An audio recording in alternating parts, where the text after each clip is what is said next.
নমস্কার বন্ধুরা, অনেকের মনে প্রশ্ন আছে, রাতে স্বামীর সাথে যৌন সম্পর্কের পর সকালে যদি কোনো কারণে চুল ধুতে না পারি, তাহলে কি পূজা পাঠ করা যায়?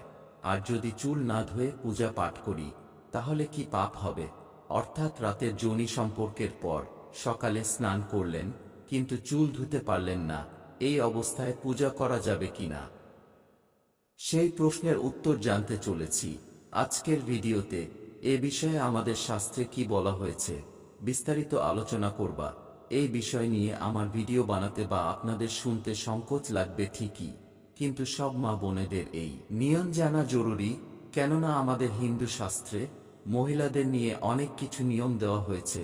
মঙ্গলবার চুল ধোয়া উচিত নয়, বৃহস্পতিবার চুল ধোয়া উচিত নয়, যার একটি সন্তান তার সোমবার চুল ধোয়া উচিত নয়, কেউ কেউ শনিবারও চুল তুলতে মানা করেন, অমাবস্যাতেও মহিলাদের চুল ধোয়া যায় না। এমন অনেক নিয়ম আপনি শুনে থাকবেন। এছাড়াও ঘরের কাজকর্ম ও পূজা পাঠের ব্যাপারেও মহিলাদের নিয়ে প্রচুর নিয়ম রয়েছে। কিন্তু জানেন কি, মহিলাদের নিয়ে এত নিয়ম কেন করা হয়েছে?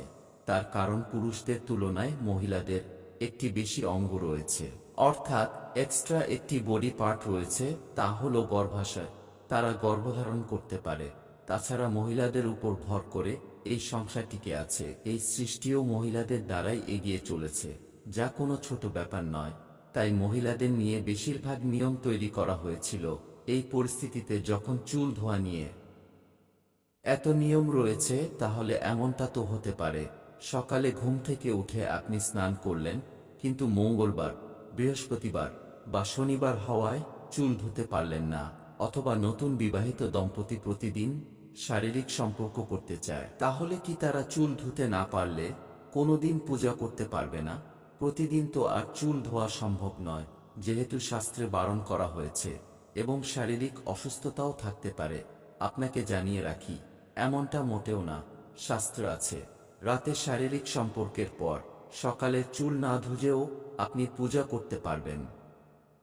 আপনি অবশ্যই পূজা করতে পারেন এবং আপনি পূজার সম্পূর্ণ ফলও পাবেন। এ বিষয়ে শাস্ত্রে বলা হয়েছে, তা শুনলে আপনি চমকে যাবেন। এ বিষয় নিয়ে শাস্ত্রে কি বলা হয়েছে খোঁজার চেষ্টা করি, এবং যখন জানতে পারি তখন আমিও অবাক হয়েছিলাম। ভেবেছিলাম এমনটা কিভাবে সম্ভব, কেননা শাস্ত্রে বলা হয়েছে স্বামী স্ত্রীর সম্পর্ক করার পর স্বামীকে অশুদ্ধ মনে করা হয়, তাকে সম্ভব হলে তখনই, না হলে সকালে সম্পূর্ণ স্নান করে পূজা পাঠ করতে হবে। কিন্তু মহিলাদের অশুদ্ধ মনে করাই হয় না। এখান থেকেই সিদ্ধ হচ্ছে যে মহিলারা অপবিত্র হয় না। তাই আপনি পূজা করতে পারেন, কিন্তু আমি এটা বলবো না যে স্নান না করে আপনি পূজা পাঠ করতে পারেন, কিন্তু চুল না ধুলেও চলবে। তাই এখন থেকে ভুলে যান যে সকালে চুল না ধুয়ে পূজা করা যাবে না। দেখুন, সাংসারিক জীবনে অনেক পরিস্থিতি তৈরি হয়। যদিও মহিলারা অনেক বুদ্ধিমান হয়, তারা দিন বেছে বেছে সম্পর্ক করে, কিন্তু স্বামীরা এসব বিশ্বাস করে না এবং তারা শুনবেও না। এই পরিস্থিতিতে মহিলারা বেশি নিয়ম মেনে চললে ঘরে ঝগড়া অশান্তি শুরু হবে। তাই আজ থেকে নিশ্চিত হয়ে পূজা পাঠ করতে পারেন। ভিডিওতে খারাপ শব্দ প্রয়োগ করার জন্য সব মা বোনেদের কাছে আমি ক্ষমা চাইছি। আর বন্ধুদের অনুরোধ, এই বিষয় নিয়ে কেউ খারাপ কমেন্ট করবে না। ভিডিওটি দেখার জন্য অসংখ্য ধন্যবাদ। ভালো লাগলে লাইক, কমেন্ট, শেয়ার করুন। অবশ্যই চ্যানেলটি সাবস্ক্রাইব করুন। ধন্যবাদ।